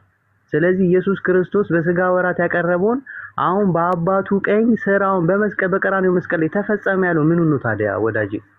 አሁን ኢየሱስ ክርስቶስ አማላጅ ነው ካልክ ከማን ነው የሚማልድልህ? ሲቀጥል ደግሞ ከምንድን ነው የሚማልድህ? ለምሳሌ አሁን አንተ በኢየሱስ ክርስቶስ ስታምን ከአብ ከወልድ ከመንፈስ ቅዱስ ጋር በቀራንዮ መስቀል ላይ በተሰራልክ ስራ ምን ብለሃል? አምነክ ድነክ ተታርቀሃል አይደለ? ከታረክ ደግሞ አሁንም አማላጅ ነው የምትለው ደግሞ በቀራንዮ መስቀል ላይ አልበቃም ወይ? ምክንያቱም በግርማው ቀኝ በአባቱ ቀኝ ተቀመጠ ብሎ ነው የሚናገረው። ስለዚህ አሁን አንተ አማላጅ ነው ካልክ ደግሞ አንተ ወደ ኢየሱስ ክርስቶስ ስትጸልይ አማልደኝ አንድ ጊዜ በቃ አሁን እስካሁን ስላወራ እኔ ደግሞ ያንተን መልስ ልስጥ። አሁን የሁሉ ያወራው ሎጂክና ከራስህ ነው። መጽሐፉ በአብ ቀኝ ያለው ስለኛ የሚማልደው አሁን በአብ ዘንድ ጠበቃ አለን ይላል። ይህንን አብራራልኝ ነው የምልህ። መጽሐፉን ትተህ የራስህን ሎጂክ ወደዛ ትዞራለህ። መጽሐፉ የሚለው በአብ ዘንድ ጠበቃ አለን፣ በአብ ዘንድ ደግሞ ስለኛ የሚማልድ አለ ይላል። እሺ እሱን ንገረኝ ነው እኮ የሐዋርያቶቹን ትምህርት። በጣም ጥሩ። የመጀመሪያው ነገር ከሶስቱ አካል ከአብ ከወልድ ከመንፈስ ቅዱስ የራስህ እንዳትነግረኝ በመጽሐፍ ቅዱስ ንገረኝ። ይህን ነገር አፍርሰው። እነ ጳውሎስ ያሉትን እነ ዮሐንስ ያሉትን በመጽሐፍ ቅዱስ አፍርሰው። የእግዚአብሔር ቃል የሚፈርስ አይደለም። ሲጀምር ቃሉ ካልገባክ ነው። ቃል ምንድነው? ቃሉ ካልገባክ ነው የምጠፋበት አብዛኛው ጊዜ። አሁን ጳውሎስ የተናገረው ምንድነው? ቃል በቃል ኢየሱስ ክርስቶስ አንድ ጊዜ በቀራንዮ መስቀል ላይ በከፈለው ከሶስቱ አካል አብ አይደለም በቀራንዮ መስቀል ላይ የተሰቀለው፣ መንፈስ ቅዱስ አይደለም በቀራንዮ መስቀል ላይ የተሰቀለው። አንድ ጊዜ መስፍኔ ቤተናታሚን አስገባቸው። አንዴ ቤተናታን አስገባቸው። መስፍኔ ያቸውና አስገባቸው። ገዝዬ ሞዴሬተር አንተ ጋር አለ። እኔ እኮ ብሞክር እምቢ ብሎኝ ነው። እኔ የለኝም ወይ ሞዴሬተር ስጠኝ። እኔ እምቢ አለኝ፣ አልከፍት አለኝ እኮ በማርያም በገብተዋል። በቃ እግዚአብሔር ያክብርልኝ። መምሪዬ እንደት ኖት? እግዚአብሔር ይመስገን። ደህና ዋላችሁ ሁላችሁንም? እንዴት ኖት? እግዚአብሔር ይመስገን። ሰላም ነው? ደህና እግዚአብሔር ይመስገን። እንዴት ናችሁ? ኔትወርክ ይሆናል መስፍኔ። አዎ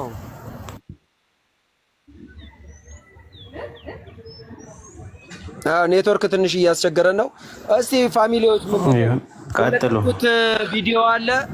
የለቀኩትን ቪዲዮ አለ ፋሚሊዎች፣ እስቲ ኮፕሊክም ሼር እያደረጋችሁ እንደገና ደግሞ ምንድነው ቲክቶኳን እስቲ ስጡኝ። ቲክቶኳን ስጡኝ ፋሚሊዎች፣ ቲክቶኳንም ስጡኝ። እንደገና ደግሞ ታፕ ሼር ኮፕሊንክ አድርጉ። ዛሬ የተለቀቀ የምወዳቸው በጣም የማከብራቸው ኦርቶዶክሳውያን የሲዳማ አባቶች ፍቅር የሆኑ ከነሱ ጋር ነው የዋልኩት እና ደስ ብሎኛል።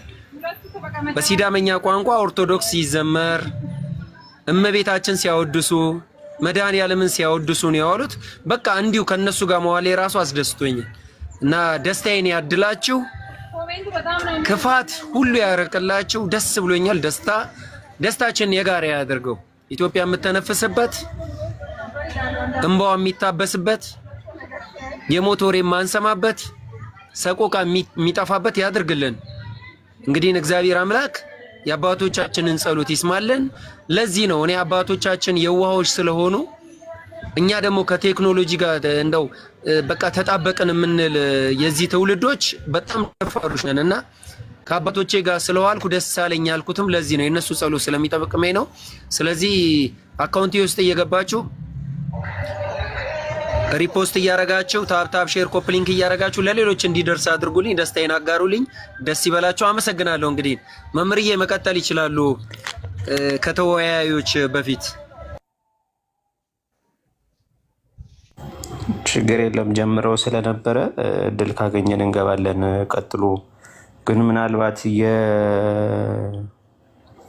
የመሰረታዊ አውዱን እየለቀቀ እንዳይሄድ ውይይቱም ዝርው እንዳይሆን አንድ ጥያቄ እነሳና በዛ ላይ መወያየት ካለብን ሃይማኖታዊ ሹ የምንወያየው መጽሐፍ ቅዱስ ሀሳብ ስለሆነ እሱ ይነሳና በዚህ ጥቅስ ላይ ተብሎ እንነጋገር። ለምሳሌ ሮሜ 8:34 ከሆነ እሷን ብቻ ጠቅሷን።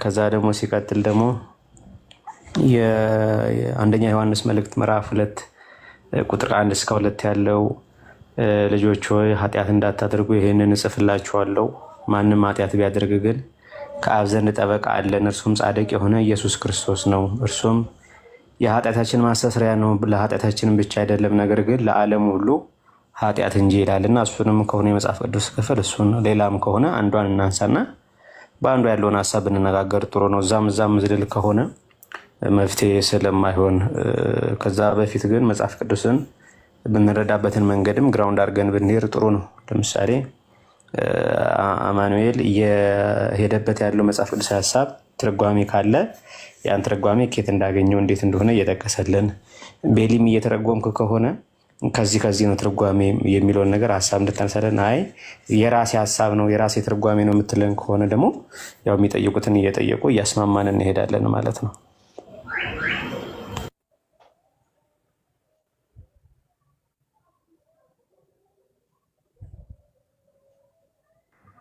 እሺ መልካም። የመጀመሪያው ነገር እንግዲህ ያው ቤሊ ነው ስለ ኃጢአቴ የሚማልድልኝ አማላጄ ኢየሱስ ክርስቶስ ነው የሚለውን ይህንን የጳውሎስን መልእክት የተረዳበት መንገድ ምንድነው? ስለ ኃጢአቴ ግን ጳውሎስ ግን የጻፈው ግን በምንድነው?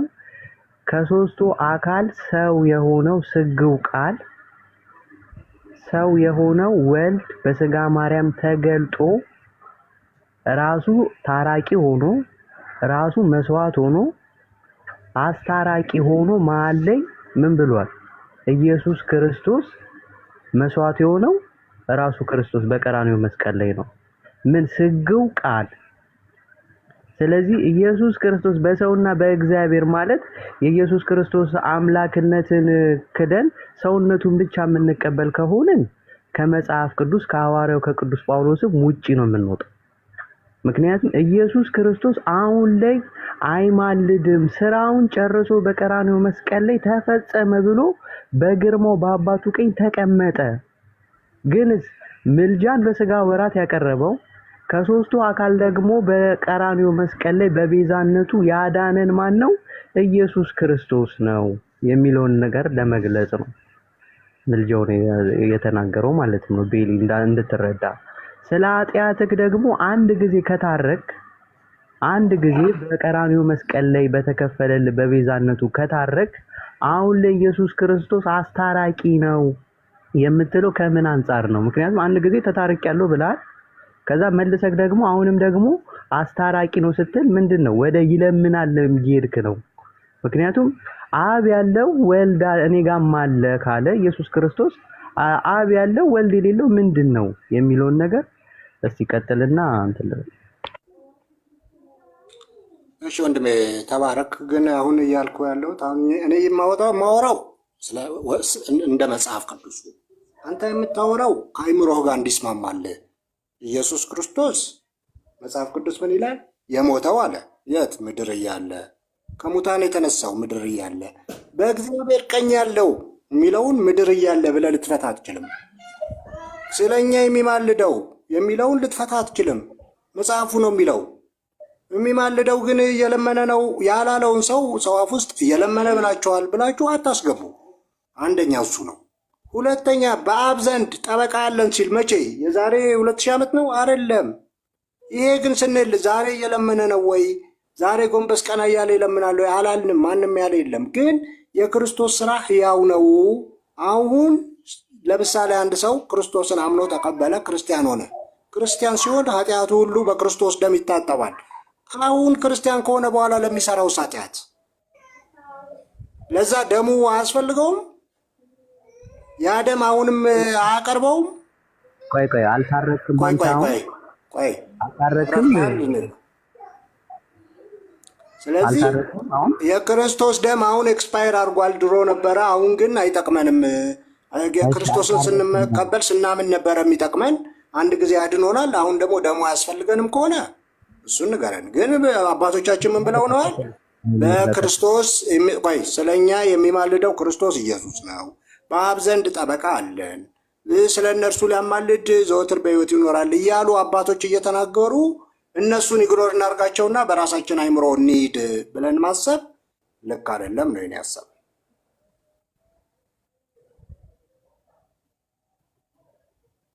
እሺ፣ አይ ከቤተ ናታን ጋር ቀጥሉ ወዳጅ። እኔ እናንተ ልንግባባ አንችልም። ቀጥሉ ቤተ ናታን።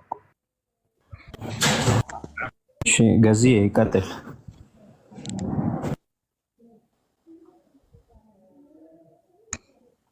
አይ ቤተ ናታን ይቀጥሉ። እኔ እንኳን እንትን ለመስመር ሲያዝ ነበር ጨመር ሳይሆን ቃሉ ይዞ የሚመጣው ትርጉም አሁን እኔ እንደተረዳው ቅድም እኔና ዜዶ እያወራን ከዛም ጳውሎስም አንተም መጣ። ጥሩ ማማለድ የሚለው ቃል ይዞት የያዘው ትርጉም አለ። ሌላ ሐሳብ እዛ ቃል ላይ መጫን ወይ መስማማት አለብን። እንዳልከው ያማልዳል የሚለው የጳውሎስ ቃል አለ፣ ነገር ግን ይለምናል እያልኩ አይደለም የሚለው አገላለጽህ እኮ ገብቶናል። ሁለተኛ አሁን በፕሮቴስታንት ደግሞ ያለ አስተምሮ አለ። ምክንያቱም ሙሉን አሁን እኛ ሙሉን የክርስትና ትምህርት ይዘን ስለሆነ የምንነጋገረው እሱንም ታሳቢ ባደረገ መንገድ ነው የምንነጋገረው እንጂ አንዱ ሰው ያለውን ወዳላለው ነገር አንከትም። አንዱ መሰረታዊ ነገር ምንድነው? ሁላችንም ኦርቶዶክሳውያን ክርስትና አዲስ መገለጥ አለው ብለን አናምንም።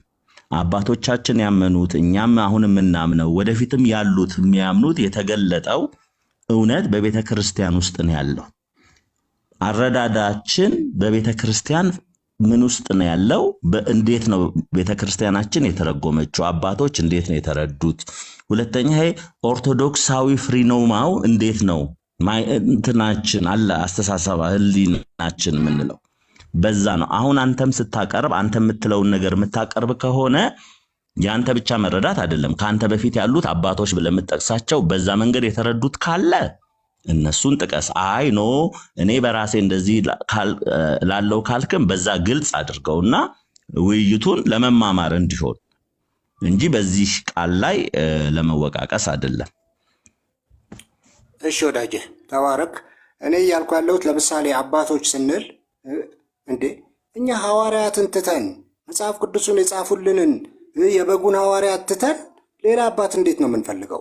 በአንድ ጉዳይ ላይ 3-4 ጥቅስ ቆይ ንገረኝ። 3-4 ጥቅስ ሁሉም ቤል አንድ ጊዜ ይኸውልህ፣ ለምሳሌ እኛ አባቶች ስንል ሁሉንም አይደለም። አባቶች የሚለው ማዕረግና ክብር የሚሰጣቸው የሐዋርያትን ፈለግ የተከተሉ ትምህርታቸውን የተከተሉ በእነሱ እግር ስር ተቀምጠው የተማሩት ነው። አባቶች ስንል ዝም ብለን ወደ ኋላ ሄደን የጥንት ስለሆኑ አይደለም። በሐዋርያት እግር ስር ያሉ የሐዋርያትን ቅብብሎች ትምህርት ያላቸው አባቶች ስንል ከሐዋርያት ለይተናል። ሐዋርያትን ከነሱ ተቀብለው እንደገና ወደኛ ያመጡትን ነው አባቶች የምንለው። አሁን ለዚህ ነው ኦርቶዶክሳዊ የቃላት አጠቃቀሞቻችንን እንደኛ ተረዳልን። ወይ ደግሞ አባት ስትል ምን ማለት ነው ካልከን እናስረዳለን። ለምሳሌ አሁን እኔ አባቶች ስል ቤተናታንም ይገባቸዋል ምን ማለት እንደሆነ። አየህ ማንን እንደሆነ ሁሉ ይገባቸዋል አይደለም ምን ማለት እንደሆነ። የሐዋርያትን ከዛ ከሐዋርያት እግር ስር የተማሩትን ከዛን ደግሞ የቤተክርስቲያንን በቤተክርስቲያን ውስጥ እምነታቸውን ጠብቀው የመጡትን ነው። ዝርዝራቸውም ኢቭን አለንና አሁን አባቶች ስንል እና ሐዋርያትን ለያይተን እንደምንረዳ አድርጋ አትውሰድ። የሐዋርያት ትምህርት በጽሁፍ በመጽሐፍ አለና አየህ፣ የአባቶች ደግሞ ያንን የተጻፈውን ነገር የተረጎሙበት ያብራሩበትም ነገር ስላለ ነው። እንደዛ ለማለት ነው እንጂ ሐዋርያት ሌላ አባቶች ሌላ። ለኛ ሐዋርያትም አባቶችም ቤተክርስቲያን የምታስተምረው አይለያይብንም። በቃ ልክ ነው። እኔም እያልኩ ያለሁት ለምሳሌ ሐዋርያቶቹ ሁሉም ስለ ምድር ሳይሆን በአብ ቀኝ ያለው ዮሐንስም በአብ ቀኝ ጠበቃ አለን ዘወትር ስለኛ አሁን ይማልዳል እያሉ ሐዋርያት በሙላት ይህን ነገር ጽፈው ከአይምሯችን ጋር ስለተጋጨ ወይም ሌላ ሂድን አይዲያ ስላለን ብቻ ይህንን ነገር መቃወም ትክክል አይደለም። እነዚህ ሐዋርያ አባቶች ናቸው ያልካቸው በዚህ ጥቅስ ላይ መጥተው በእግዚአብሔር አብ ቀኝ የሆነው አይደለም የሚማልደው ወይ ጠበቃችን በአብ ቀኝ አይደለም ካሉ እነሱን እጥላቸዋለሁ። ለምን? ሐዋርያቶቹ በምላት ይህን ያስተማሩት። ይህንን እያስተማሩ አባቶች የምትላቸው ደግሞ አይ በአብ ቀኝ ሆኖ ሳይሆን በአብ ቀኝ ማለት መሬት ማለት ነው ብለው ካስተማሩኝ አልቀበላቸውም። ምክንያቱም እነዚህ ኢንፋለብል ናቸው እነ ሐዋርያው ጳውሎስ፣ እነዛ ፋለብል ናቸው። ስለዚህ በዚህ መንገድ ብትረዱት እንጂ እኛ አሁን ክርስቶስን ለማቃለል ክርስቶስን እንደዚህ እንደ መጽሐፍ ቅዱስ ክርስቶስ አደረገ ያለው ክርስቶስ እኮ ሰውም ነው አምላክም ነው አማላጅም ነው የኛ ተቤዣችም ነው አዳኛችንም ነው ሁሉ ነገራችን ነው። እሱ እኮ ከዚህ አልፎ በጥፊ እኮ ተመቷል። ተራ ሰው እኮ መጥቶታል። እንደዛ ሲሆን ምን ወይ እንዴት አንሶ ነው እያልን እንመራመር? ከእግዚአብሔር አንሶ ነው እንደዚህ የተመታው እንበል? በዚህ ደረጃ መሄድ የለብንም። መጽሐፍ ቅዱሱ ያስቀመጠልን የመዳኛ መንገድ አሁንም ኃጢአት ስንሰራ ደሙን ነው። አሁንም ኃጢአት ስንሰራ ያለው የክርስቶስ የማዳን የቤዛነቱ ስራ አሁንም አላበቃም። አሁንም ኤክስፓየር አላረገም። ስለዚህ ያንን ነው አማላጅ የምንለው። አሁን ይለምናል የምትለዋን ቃል ሆነ ብሎ ፕሮቴስታንቶች ውስጥ ለማስገባት መሞከር ከእግዚአብሔር ሐሳብ ጋር መጣላት ነው። እኛ ይለምናል ብለንም አናውቅም። የሚልም ካለ ፕሮቴስታንት ልክ አይደለም። ይሄን ነው የምላችሁ። ተባረኩ። እሺ መግባት እችላለሁ?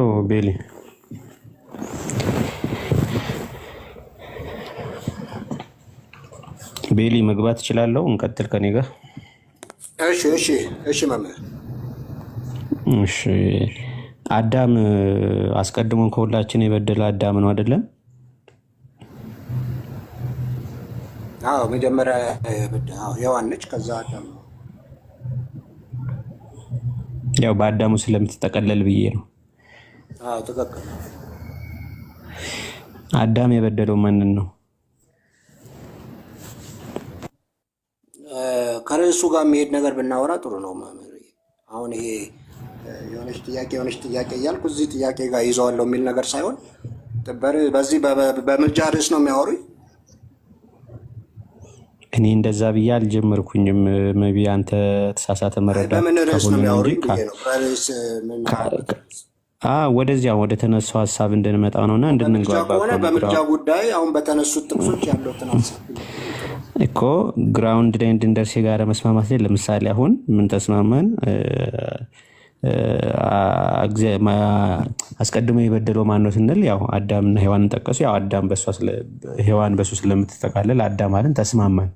እንደዚህ እያያዝን ኮመን የሆነ አንደርስታንዲንግ እና መረዳት እያያዝን አንድ ባንድ አሁን ስላለው ስለ አዲስ ኪዳን ስለተነሳው ሀሳብ እንድንመጣ ስለፈለግኩ ነው። አይ ይሄ አካሄድ አይመቸኝም ከሆነ ወይም እኔ አልስማማም ከሆነ ይቻላል፣ እኔ ከሌላ ሰው ጋር መነጋገር ይችላሉ። አዎ ገብቶኛል። አሁን እርስዎ ለምሳሌ ክርስቶስ አሁን እነ ሐዋርያው ጳውሎስ የጻፉት እነ ሐዋርያው ዮሐንስ የጻፉት የዕብራውያን ጸሐፊ የጻፈው ክርስቶስ በአብ ቀኝ ሆኖ አይደለም እያወሩ ያሉት፣ ምድር ላይ ስላለው ነው እያወሩ ያሉት ከሆነ እሱም ቢያስረዱን። አይ እንደዛ ገና አልመጣውም እኮ አሁን ሳልናገርማ እንዲህ ነው ከሆነ አሁን ለምሳሌ እኔ ቤሊ እንዲያ ያስባል እንዲህ ነው ብዬ አልተነሳውም፣ ግን ለንግግር እንዲያመቸኝ መሰረት የሚሆነውን ነገር ሀሳብ እንደዛ እያወራን መሄድን ከቻለን ብዬ ነው። ቢሆን ተነሱና ከሱም ቢሆን ተነስተው አሁን ያለ የተጻፉት እነዚህ ሮሜ 8:34 አንደኛ ዮሐንስ ምዕራፍ 2 ላይ ያለው ቃልና ዕብራውያን 7 ላይ ያለው ቃል አሁን በሰማይ በአብ ቀኝ ሆኖ ሳይሆን ምድር ላይ ያለ የተጻፉ ናቸው ወይ እነሱን ሪፈር የሚያደርጉት የሚለውን ነገር ቢያስረዱን እኛም ብንማር ደስ ይለኛል ከሆነ ካለ መልካም እመጣለሁ። እኔ ደግሞ እሱ ብቻ አይደለም። ለምሳሌ እንደዚህ በነጥብ እንዲሁ አድርጌ ላንሳቸው። ለምሳሌ ስለኛ የሚማልደው የሚላለ የአዲስ ኪዳን መካከለኛ የሚላለ ጸሎትና ምልጃን አቀረበ፣ ስለ እነርሱ ሊያማልድ የሚል ቃል አለ አዲስ ኪዳን ላይ። ከኔ በቀር ወደ አብ የሚላለ፣ ከአብ ዘንድ ጠበቃ አለን የሚላለ፣ ስለኛ አሁን ይታይ ዘንድ የሚላለ፣ ይታይላቸዋል የሚል ቃል አለ። ስለ ክርስቶስ ነው ሁሉ እግዚአብሔርን ያየ አንድስ እንኳን የለም ብሎ ስለ ክርስቶስ የሚናገር አለ። ከአባት ብቻ በቀር የሚያውቅ የለም የሚላለ፣ ከኔ አብ ይበልጣል ይላል። ልጁንም ራሱ ሁሉን ስላስገዛለት ይገዛል ይላል። እውነተኛ አምላክ ብቻ የሆንክ አንተን ይላል።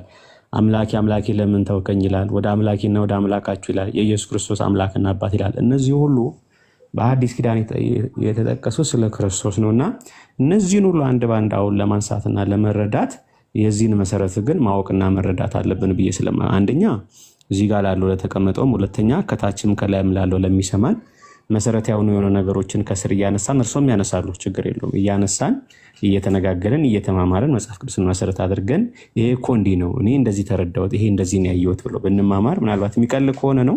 እኔ እንደዛ ስለለመርኩ ነው። ምናልባት ግን የኔ አካሄድ ወይ ከዛ ተነስተው ያስተምሩን ያስረዱን። እሱን እነዚህን ጥቅሶች ከዛ ተነስቼ ባብራራላቸው ለሰው ይገባል ካሉ ከዛ ተነስተው ያስረዱን። እርሱ አይ ማስረዳ አሁን ትምህርት ነው የሚሆነው። እንደዛ አሁን እየተጠያየሱም እየጠየቁኝ እኔም እየጠየቁኝ የሆነ ኮመን አንደርስታንዲንግ እያያዘን ስንመጣ አሁን ወደ አልኮት ነጥብ ላይ ዞሮ መድረሳችን አይቀርም። አሁን እኛ እያወራን ያለ ነው ስለ ሐዲስ ኪዳን ስለ ካረዘመ ችግር የለውም። ካረዘመ እሱ በሚሉት መንገድ ብንሄድ ችግር የለውም።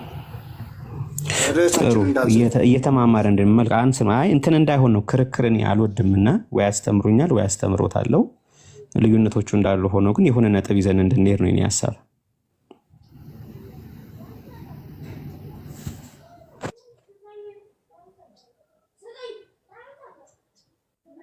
እሺ ሐሳቦትን ያንሱትና እንነጋገርበታለን።